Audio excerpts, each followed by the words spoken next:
একাদশ শ্রেণীর আমার যে সমস্ত ছাত্রছাত্রীদের একটি অত্যন্ত গুরুত্বপূর্ণ সাবজেক্ট হলো ইতিহাস। আজকের ভিডিওটা তাদের জন্য। ইতিহাসের পঞ্চম অধ্যায় অর্থনীতির নানান দিক। এই অধ্যায় থেকে কোন কোন রচনাধর্মী প্রশ্নগুলো বা বড় প্রশ্নগুলো তোমরা বার্ষিক পরীক্ষার জন্য অর্থাৎ ফাইনাল পরীক্ষার জন্য সবচেয়ে ভালোভাবে প্রস্তুত করবে, এই ভিডিওতে আমি সেগুলো তোমাদেরকে বলে দেব। আমি এই ভিডিওতে যে প্রশ্নগুলো তোমাদেরকে দেব সেগুলো খুব ভালো করে বাড়িতে বারবার করে তোমরা প্র্যাকটিস করবে, তাহলেই কিন্তু এর মধ্যে থেকেই তোমরা নিশ্চিতভাবে প্রশ্ন কমন পাবে। তোমরা দেখছো তোমাদের সবচেয়ে প্রিয় YouTube channel study with Ayan, আর আমি অয়ন তোমাদের সাথে। একাদশ শ্রেণীর ইতিহাসের পঞ্চম অধ্যায় অর্থনীতির নানান দিক। এই অধ্যায় থেকে তোমাদের প্রথম গুরুত্বপূর্ণ প্রশ্ন, সামন্ততন্ত্র বলতে কি বোঝো? ভারতে সামন্ত প্রথার বৈশিষ্ট্য আলোচনা করো।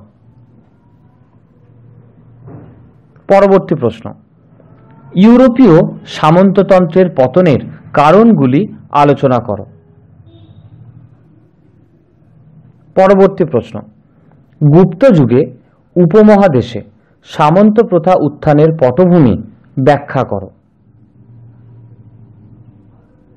পরবর্তী প্রশ্ন, মধ্যযুগে ইউরোপে গিল্ড প্রতিষ্ঠার কারণগুলি আলোচনা করো।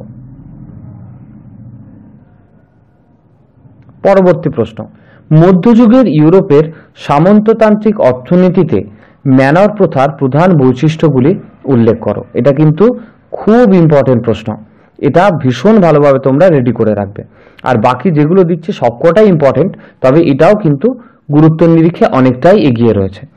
আমরা পরবর্তী প্রশ্নে যাওয়ার আগে তোমাদেরকে জানিয়ে দিই যে আমরা কিন্তু একাদশ শ্রেণীর জন্য অনেক গুরুত্বপূর্ণ সাজেশন ইতিমধ্যে আপলোড করে দিয়েছি আমাদের চ্যানেলে।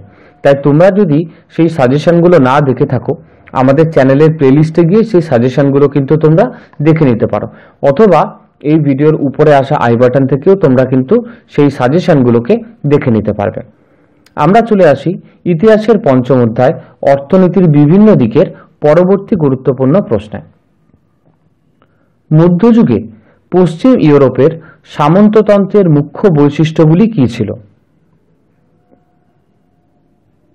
পরবর্তী প্রশ্ন, প্রাচীন মিশর ও প্রাচীন ভারতের দাস প্রথার তুলনামূলক বিবরণ দাও।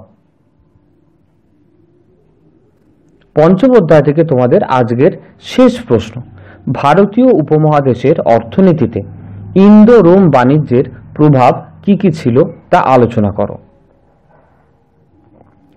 এই টোটাল 8টা প্রশ্ন আমি তোমাদেরকে দিলাম ইতিহাসের পঞ্চম অধ্যায় থেকে।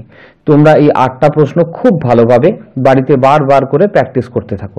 আর তোমাদেরকে জানিয়ে দিই, যাদের মনে হচ্ছে যে এই 8টা প্রশ্ন সংখ্যা একটু বেশি, তাদেরকে বলে দিই পড়াশোনার সাথে কিন্তু পরিশ্রমের একটা অত্যন্ত গুরুতর যোগাযোগ রয়েছে। ভালো রেজাল্ট করতে গেলে কিন্তু ভালোভাবে পড়াশোনা করতে হবে। আর তার পাশাপাশি তোমাদেরকে এটাও বলে দিই যে এই এতগুলো প্রশ্ন যদি তোমাদের করা থাকে তাহলে তোমরা নিশ্চিতভাবে পরীক্ষায় কমন পাবেই পাবে। আর যারা ভাবছো যে এতগুলো প্রশ্ন করা যাবে না, তাদেরকে জানাই যে আমরা খুব তাড়াতাড়ি আরও কতগুলো ভিডিও আনবো, যার মাধ্যমে সবচেয়ে গুরুত্বপূর্ণ প্রশ্নগুলো আমি তোমাদেরকে বলে দেবো। আর সেইটা কিন্তু সাজেশন রূপে শুধুমাত্র পড়ো।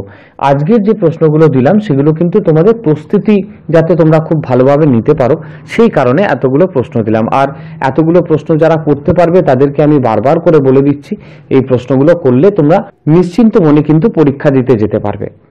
আর যারা এখনো মনে করছো যে সত্যি এই 8টা প্রশ্ন অনেক বেশি হয়ে গেল, তাদেরকে আমি ভরসা দিচ্ছি যে তোমরা এই প্রশ্নগুলো খুব ভালোভাবে করো। আর এরপরে এর মধ্যে থেকে কোনগুলো গুরুত্বপূর্ণ সেগুলো নিয়েও আমরা একটা ভিডিও বানাবো, এবং সেগুলোতে শুধু বলে দেবো যে সবচেয়ে গুরুত্ব দিয়ে তোমরা কোন প্রশ্নগুলোকে ভালোভাবে প্রস্তুত করবে। আজকের এই ভিডিওটা ভালো লেগে থাকলে অবশ্যই লাইক করবে, বন্ধু বান্ধবদের সাথে প্রচুর শেয়ার করে দেবে। আর চ্যানেলে যারা নতুন বা এখনো চ্যানেলটাকে সাবস্ক্রাইব করোনি, এই রকমই গুরুত্বপূর্ণ ভিডিও পাওয়ার জন্য কিন্তু অবশ্যই চ্যানেলটাকে সাবস্ক্রাইব করে রাখবে।